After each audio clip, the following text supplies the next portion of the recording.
नमस्ते बच्चों। कक्षा 7 विषय विज्ञान और लेसन है 16वां जल के बारे में अपने पढ़ रहे थे। कल अपने इसका एक जो भाग है वो अपने पहले कर चुके हैं कि जल है तो जीवन है, जल है तो कल है, कि जल के बिना अपने जीवित नहीं रह सकते। जल हमारे लिए बहुत ही महत्वपूर्ण है। तो अपने इसका जो एक भाग है वो पहले कर चुके हैं। उसमें अपने क्या जाना, इस क्रियाकलाप के द्वारा अपने जाना था कि पृथ्वी पर कितना जल उपलब्ध है और उसमें से कितना जल अपने काम का है। इस क्रियाकलाप के द्वारा अपने जाना था। इसके जो अगला टॉपिक है वो अपने करना था जल की अवस्थाएं, कि जल की अवस्थाएं कितनी है। तो पदार्थ की अवस्थाएं 3 प्रकार की पाई जाती है। ठोस रूप में कुछ पदार्थ पाए जाते हैं, कुछ द्रव रूप में और कुछ गैस रूप में।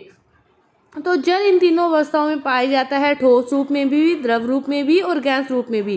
ठोस रूप में जल पाया जाता है बर्फ के रूप में, द्रव रूप में जल समय है और गैस के रूप में, वाष्प के रूप में जल पाया जाता है। हमारे चारों ओर जो वाष्प उपलब्ध है उसके अंदर जल के जो कण उपलब्ध हैं वो क्या है, गैस रूप में है। आगे अपने पढ़ते हैं कि जो जल चक्र है इसके द्वारा, जल चक्र के बारे में आप सभी जानते हो कि जो समुद्र का पानी है, ध्रुवों का जो पानी है, सूर्य के प्रकाश के साथ पिघलता है, उसके बाद उसकी भाषा बनती है, फिर वो ऊपर उठ जाता है और ऊपर जब उसका जो तैरना संभव नहीं हो पाता तो बारिश की बूंदों के रूप में पुनः पृथ्वी पर पहुंच जाता है जल के रूप में।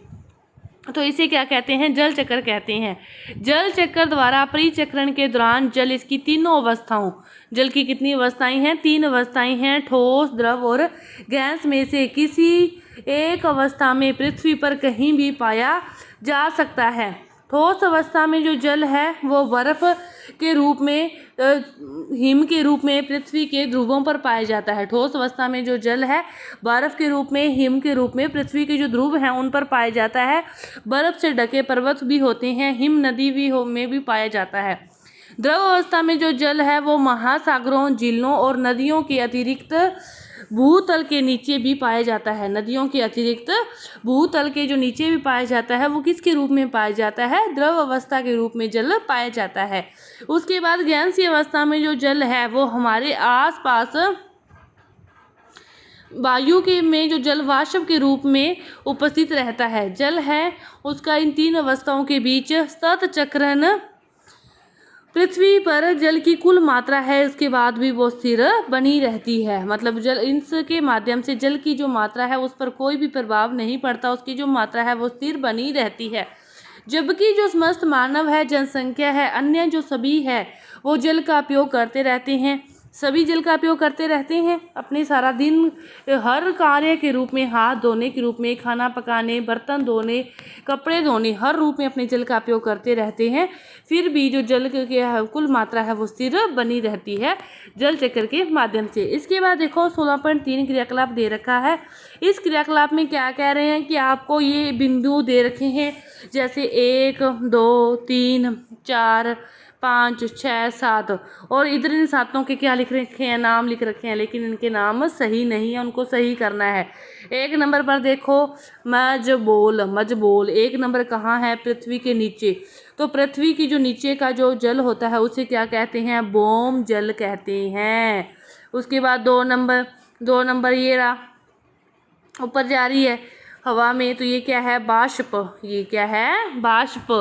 3 नंबर कहाँ है, ये रहा, बादल है, बादलों से नीचे की तरफ आ रहा है, ये क्या है, संगनन। 4 नंबर बादल है, तो यहाँ पे लदवा लिख रखा है, तो क्या आएगा, बादल। 5 नंबर ये क्या है, बाष्पोत्सर्जन, अंत्यशदन और वर्षण। 7 नंबर क्या है, वर्षा के रूप में नीचे आ रहे हैं, तो वर्षण है। ये आपका क्रियाकलाप है। इसके बाद देखो अधिकांश शहरों और नगरों की अपनी जो जल आपूर्ति की व्यवस्था होती है, जो नागरिक निकायों के द्वारा संचालित होती है। जल को आसपास की किसी भी झील, नदी, तालाब, कुओं से लाया जाता है। हर शहर में, हर गांव में जल की व्यवस्था की जाती है, जल की आपूर्ति हर घर तक की जाती है।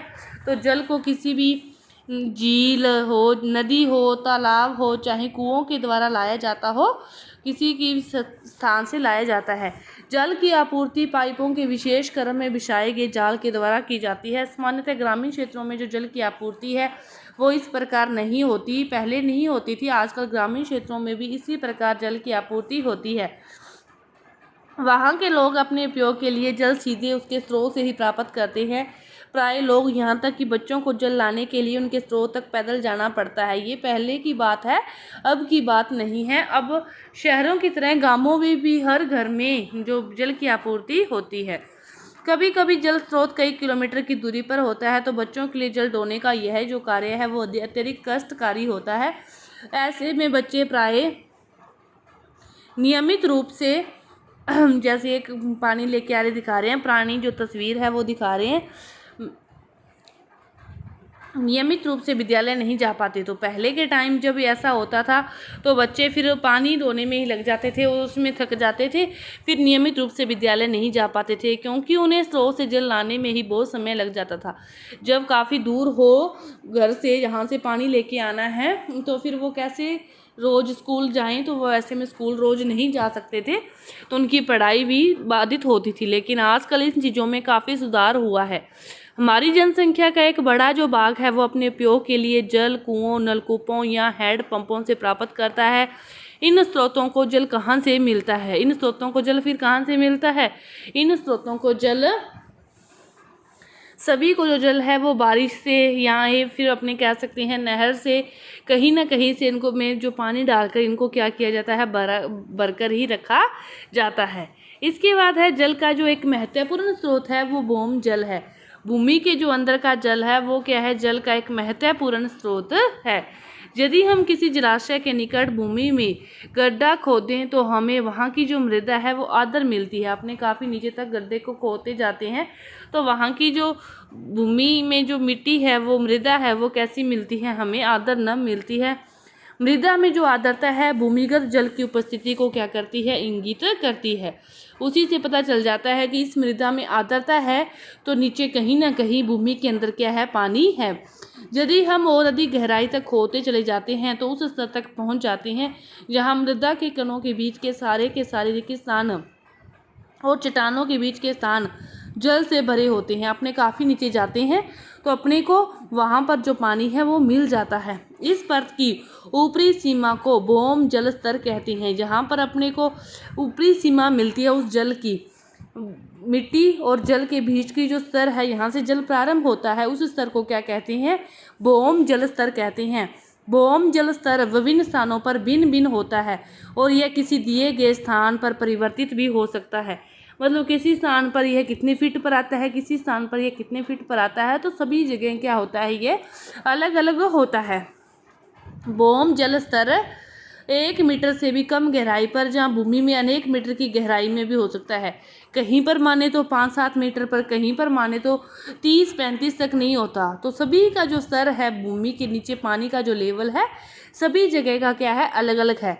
और भौम जल स्तर के नीचे पाए जाने वाले जल को ही क्या कहते हैं, भौम जल कहलाता है।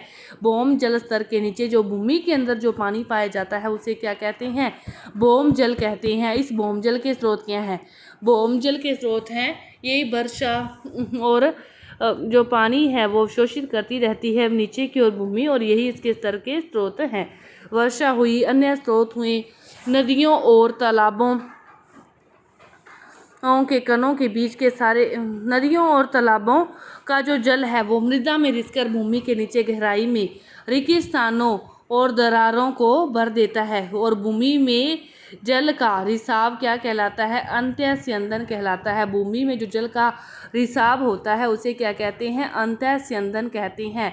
और इस प्रक्रम के द्वारा उपयोग किए जा चुके भौम जल की पुनः परिपूर्ति हो जाती है। और कुछ स्थानों पर जो भौम जल नीचे कठोर शैलों की परतों के बीच संचित हो जाता है, और इस प्रकार संचित भौम जल के भंडारों को जल भर कहते हैं। जो उसके बीच संचित हो जाता है उसे क्या कहते हैं, जल भर कहते हैं। और जल भरों के जल को सामान्यतः नलकूपों, हैंडपंपों की सहायता से बाहर निकाला जाता है। हैंडपंपों की सहायता से बाहर निकाला जाता है। ये है भौम जल का। ये देखो नदियों, तालाबों, झीलों, इसका जो पानी है वो रिसता है, इसके अंदर आता है। बारिश होती है, वो पानी रिसता है, वापस आता है। ये सारे क्या है, पुनः पूर्ति है।